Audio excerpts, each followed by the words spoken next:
দেখুন all viewers, Antara নিজের বাবু হওয়ার খুশিতে নিজেই বাবুর মতন করে সেজেছে এবং বাবুর বাড়ি ঘর ডেকোরেশন করছে এবং বাবুর খেলনাপাতি কিনছে।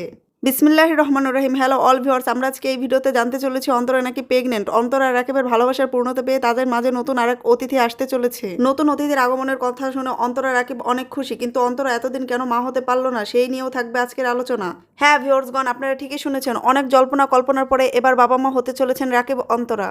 অতিরিক্ত ওজনের কারণে বিবাহিত জীবনের দীর্ঘ 4 বছর পেরিয়ে যাওয়ার পরেও মা হতে পারছিলেন না অন্তরা। হ্যাঁ ভিউয়ার্সগণ, অবশেষে অন্তরা কনসিভ করেছে, আর এই খবরটা অন্তরা আর রাকিব নিজেই তাদের ব্লগ ভিডিওর মাধ্যমে জানান দিয়েছেন দর্শকদের। হ্যাঁ, সন্তান হওয়া নিয়ে এতদিন কি জটিলতা ছিল তার জানেন কি সেই খবর, আর সে কিভাবে বা এখন কনসিভ করলো? চলুন এই পুরো ঘটনার বিস্তারিত জেনে আসি। ইতিমধ্যেই রাকিব আর অন্তরা তাদের অনাগত সন্তানের জন্য সমস্ত প্রস্তুতি সম্পূর্ণ করে ফেলেছে। নিজেদের ব্লগ ভিডিওর মাধ্যমে তার নমুনা চিত্র তুলে ধরেছেন এই জুটি। সেখানে তারা জানিয়েছেন তাদের সন্তানের জন্য আলাদা বাড়ি থেকে আলাদা সবকিছু প্রস্তুত করা হচ্ছে। এমনকি সন্তান জন্ম নেওয়ার পরেও তাকে দিয়ে নিয়মিত ব্লগ ভিডিও বানানোর পরিকল্পনা রয়েছে এই জুটির। বাংলাদেশের নাম্বার 1 ব্লগার বানানোর স্বপ্নও দেখছে রাকিব অন্তরা।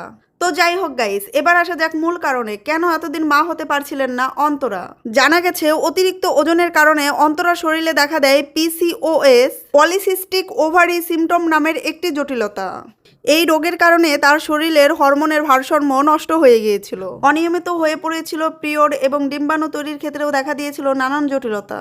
তার ফলেই সন্তান কনসিভ করতে 4 বছর লেগে গেল অন্তরার। এর আগে অন্তরাদের একটা ব্লগ ভিডিওতে অন্তরা নিজেই জানিয়েছিল মা হওয়ার প্রবল ইচ্ছা থাকা সত্ত্বেও শারীরিক জটিলতার কারণে সে মা হতে পারছে না। বিষয়টি নিয়ে অনেকবার তাকে আবেগপ্রবণ হতেও দেখা গিয়েছে। অবশেষে শেষ হয়েছে তার সেই অপেক্ষার প্রহর।